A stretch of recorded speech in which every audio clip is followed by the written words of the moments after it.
Hello guys and welcome to How To Guide. In this tutorial, we're gonna look at how to enable the proxy mode on CapCut. Now let's begin.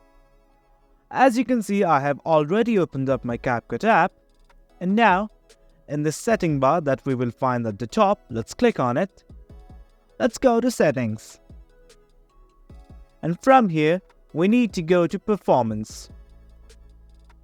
Right now, we need to enable this proxy setting, which says proxy mode is turned on by default whenever a new project is created. Simply turn this on and click on save. Another way you can do the same is creating a new project.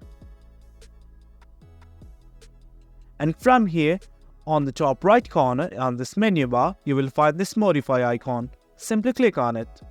Now a menu bar will open, from which we need to go to this performance tab. Let's click on it.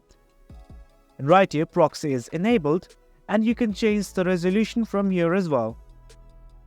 You can select either 720 or 540, it's up to you, and click on save. And that's it for the video guys. That's how you enable proxy mode on CapCut. Hope you guys found this video informative, and for more content like this, do remember to hit like, share and subscribe. Thank you.